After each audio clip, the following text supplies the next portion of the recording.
ஓம் சாய்ராம். என் அன்பு செல்லமே, என்னுடைய தங்கமே, நான் தனிமையில் இருக்கிறேன். எத்தனை நபர் என்னுடன் இருந்தாலும் நான் தனிமையில் இருப்பது போலவே இருக்கிறது சாயி. என் வாழ்க்கை வெறுத்து விடுமோ என்று பயமாக இருக்கிறது. நான் பட்ட கஷ்டங்கள் அனைத்துமே வீணா போய்விடுமோ? ஏனென்றால் நான் செய்யும் அனைத்து விஷயங்களும் தோல்வியை தான் தருகிறது. இத்தனை நாள் நான் போராடிய அனைத்து விஷயங்களும் என்னை விட்டு போய்விடுமோ என்ற பயமாக இருக்கிறது. நான் தனிமையிலேயே இருப்பதினால் எனக்கு ஏதோ ஏதோ என்னுடைய மனமானது என்னென்னமோ சொல்வது போலவெல்லாம் இருக்கிறது. பயமாக இருக்கிறது. என்னை இதிலிருந்து எப்படியாவது காப்பாற்றுங்கள் என்று நீ என்னிடம் கேட்கிறாய்.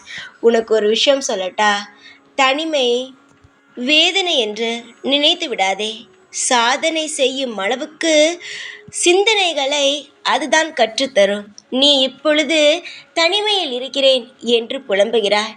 இந்த தனிமையில் நீ இருக்கும் பொழுதுதான் என்னென்ன செய்யலாம், நம் தோல்வியடைந்தால் எப்படியெல்லாம் அதிலிருந்து மீண்டு வரலாம், எல்லாவற்றையும் இந்த தனிமைதான் உனக்கு சொல்லிக் கொடுக்கும். 4 பேருடன் இருக்கும் பொழுது உனக்கு எந்த விஷயமும் தெரியாது, கஷ்டமும் புரியாது, சந்தோஷங்கள் இருக்கும், அவரவர்கள் பார்த்து கொள்வார்கள் என்ற ஒரு எண்ணம் இருக்குமே தவிர நீ எப்படி அந்த கெட்ட விஷயத்திலிருந்து வெளியே வரலாம் என்பதை அந்த சந்தோஷமாக இருக்கும் தருணம் சொல்லிக் கொடுக்காது. அதுவே இப்பொழுது தனிமையில் இருக்கும் பொழுது ஏகப்பட்ட விஷயங்கள் மனதுக்குள் ஓடுகிறது என்று சொல்கிறாய் பார், அதுதான் நீ படும் கஷ்டத்தில் என்னென்ன செய்யலாம் என்பதை உனக்கு சொல்லிக் கொடுக்கும். அதனால் தனிமையை கண்டு எப்பொழுதும் ஒரு நாளும் அஞ்சாதே. தனிமை எப்பொழுதும் ஒரு நபரை ஒரு நல்ல ஆளாக்குமே தவிர ஒரு கெட்ட ஆளாக மாற்றாது. தனிமை என்பது ஒரு மனிதனை செதுக்கும். என்ன செய்யலாம், என்ன செய்யக்கூடாது என்பதை உட்கார்ந்து அதை யோசிக்க வைக்கும். சந்தோஷம் செய்ய விஷயத்தை கூட தனிமையானது செய்யும். சந்தோஷம் என்ன செய்யும்? வாழ்வில் நாம் அடுத்து என்ன செய்யலாம் என்பதை யோசிக்கும். அடுத்தது நாம் ஏதாவது தவறு செய்தோம் ஆனால் கூட அதிலிருந்து எப்படியோ மீண்டு வர ஒரு வழியை கொடுக்கும். ஆனால் தனிமை யார் எப்படி? தனிமையில் இருக்கும் பொழுது யார் நம் கூட இருந்து நமக்கு ஆறுதல் சொல்வதற்காக வருகிறார்கள். அது மட்டும் அல்லாமல் எப்பொழுதும் ஏதாவது ஒரு தவறான விஷயம் நடந்தால் அதிலிருந்து எப்படி மீண்டு வரலாம் என்று பல விஷயங்களை உனக்கு இந்த தனிமை தான் கற்றுக் கொடுக்கும். நிறைய அள வைக்கும், நிறைய யோசிக்க வைக்கும், நிறைய பேருடைய உண்மை முகத்தை காட்டும் இந்த தனிமை. அதனால் தனிமையை நினைத்தெல்லாம் பயப்படாதே. உன்னுடைய விஷயத்தை நீ கரெக்டாக செய்கிறாய். என்னென்ன விஷயத்தை செய்ய வேண்டுமோ அது சரியாக செய்கிறாய். செய்வதற்கெல்லாம் காரணமே உன்னுடைய தனிமைதான். நீ கஷ்டப்படுகிறாய் எப்பொழுதும் என்பது எனக்கு நன்றாகவே தெரியும். ஆனால் இந்த கஷ்டத்திலிருந்து உன்னை வெளியில் கொண்டு வரப்போவதும் இந்த தனிமைதான். பல யோசனைகளை கொடுக்கும், பல நல்ல விஷயங்களை உனக்கு தெரிய வைக்கும், யாரிடம் எப்படி இருப்பது என்பதை புரிய வைக்கும். இத்தனை நாள் நீ கெட்டவன் என்று நினைத்தவனை கூட இந்த தனிமைதான் யார் நல்லவன் யார் கெட்டவன் என்பதை உனக்கு உணர வைக்கும். நீ தனிமையில் இருக்கும் பொழுது யாராவது வந்து ஏதாவது ஒரு விஷயத்தை பேசிட மாட்டார்களா என்று உனக்கு தோன்றும், சரியா? ஆனால் நீ யாரை எதிர்பார்க்கிறாயோ அவர்கள் பேச மாட்டார்கள். நீ எதிரே பார்க்காதவன் உன்னிடம் உட்கார்ந்து பேசிக்கொண்டு இருப்பான். அதை உணர வைக்கிறதா இந்த தனிமை? தனிமையை நினைத்து ஒரு பொழுதும் யாரும் அஞ்சாதீர்கள். எல்லா விஷயத்தையும் நான் புரிய வைப்பேன். அதற்காகத்தான் ஒவ்வொரு காலகட்டங்களையும் நான் உருவாக்குகிறேன். இப்பொழுது நீ பட்டுக்கொண்டு இருக்கும் இந்த கஷ்டம் ஆனது சீக்கிரத்தில் உனக்கு நல்லதொரு விடிவு காலத்தை தரும். யார் எப்படி உன்னை எந்த விதத்தில் உபயோகப்படுத்தி கொண்டார்கள் எல்லா விஷயத்தையும் உணர வைத்தது. சீக்கிரமாக உன் வாழ்வில் இருக்கும் அனைத்து பாரங்களையும் இந்த தனிமையே உன்னை எடுக்கும். எப்பொழுதும் யாராலும் சந்தோஷத்தோடு இருக்க முடியாது, அதே நேரம் கவலையோடு இருக்க முடியாது. மாறி மாறி விஷயங்களானது வந்து கொண்டுதான் இருக்கும். எல்லா விஷயத்தையும் நீதான் புரிந்து கொள்ள வேண்டும். சில சமயம் தனிமையிலேயே இருக்கலாம் என்று தோன்றும்.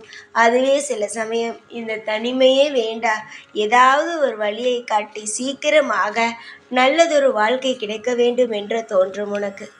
ஆனால் உனக்கு தகுந்தது போலெல்லாம் வாழ்க்கையை மாற்ற முடியுமா? சொல் பார்க்கலாம். வாழ்க்கையை மாற்ற முடியும். எப்பொழுது தெரியுமா? அது நீ சுதாரிக்கும் பொழுது. தனிமையில் இருந்தாலும் நீ உன் வாழ்க்கையை சுதாரித்தபடி வாழ்கிறாய் பார், அப்பொழுதுதான். யாருமே இல்லை என்றாலும் உன்னால் வாழ முடியும் என்பதை நீ புரிந்து கொள்ளத்தான் இந்த தனிமை. உன்னுடைய பல நாள் ஆசைகள் எல்லாம் நடக்காமலேயே இருந்தது. உன்னுடைய ஏக்கங்கள் எல்லாம் ஏக்கங்களாகவே இருந்தது. இதையெல்லாம் பார்க்கும் பொழுது உனக்கு ஒன்றே ஒன்று தோன்றியது. இதெல்லாம் எப்பொழுது மாறும் என்பது மட்டுமே. இனிமேல் தனிமையில் இருக்கிறேன் என்று புலம்பாதே. தனிமைதான் உனக்கு ஒரு நல்ல நண்பன். எது நல்லது எது கெட்டது என்பதை அதுதான் உனக்கு எடுத்து சொல்லும். சீக்கிரத்தில் உன் வாழ்க்கையின் நிலைமை மாறும். அதுவும் நிச்சயமாக உன்னாலே உன்னுடைய வாழ்க்கையானது மாறும். வெற்றி என்று ஒரு வார்த்தையை எப்பொழுதும் சொல்லிக்கொண்டே இருப்பாயே.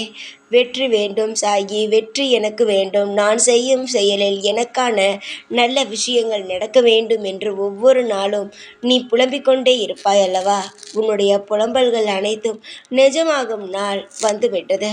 நீ செய்யும் காரியத்தை வெற்றியடைய போகிறாய். இனிமே நீ தனிமை தனிமை என்று புலம்பாமல் தனிமை எவ்வளவு நல்லது செய்தது என்பதை நீயே உணர்வாய். பல பேர் இருந்து செய்யாத பல விஷயங்களை, நல்ல விஷயங்களை தனிமை உனக்கு செய்யும். இதற்கு மேல் நீ எப்பொழுதும் யாரை பார்த்தும் பயப்பட தேவையில்லை. உனக்கு ஏதாவது ஒரு யோசனை தேவைப்பட்டது என்றால் நீ தனியாக போய் அமர்ந்து என்ன செய்யலாம் என்று யோசித்துப்பார். நீ தனிமையில் உட்கார்ந்து யோசிக்கும் பொழுது என்ன தெரியுமா தோன்றும்? என்ன செய்யலாம், என்ன செய்யக்கூடாது, வாழ்வில் எப்படி முன்னேறலாம், எப்படியெல்லாம் செய்தால் தோல்வி அடைவாய் என்பதை அந்த தனிமையே உனக்கு காட்டிவிடும். இனிமேல் உன் வாழ்வில் நீ எல்லா விஷயத்திற்கும் யாரையும் போய் கேட்க வேண்டாம். உனக்குள் நீ கேள். நிச்சயமாக எல்லா பதிலும் உனக்குள்ளேயே இருக்கிறது. நல்லபடியாக உன் வாழ்வில் எல்லாமே நடக்கும். யாரை பார்த்தும் அதுபோல செய்ய வேண்டும் என்பதெல்லாம் நினைக்காதே. உனக்கென்ன வருமோ அந்த விஷயத்தில் மட்டும் கவனத்தை செலுத்து. எத்தனையோ தோல்விகள் வரலாம். நீ செய்யும் விஷயங்கள் சரியாக இருக்கலாம், ஆனால் தோல்விகளே வரலாம். ஆனால் அதை கண்டெல்லாம் அஞ்சு விடாதே. உன் வாழ்வில் எது தேவையோ அது நிச்சயமாக உன்னை தேடி வரும். உன் வாழ்வில் உனக்கு எது தேவையில்லையோ, உன் வாழ்க்கைக்கு எது தொந்தரவாக இருக்கிறதோ அது நிச்சயமாகவே உன்னை விட்டு போகும்.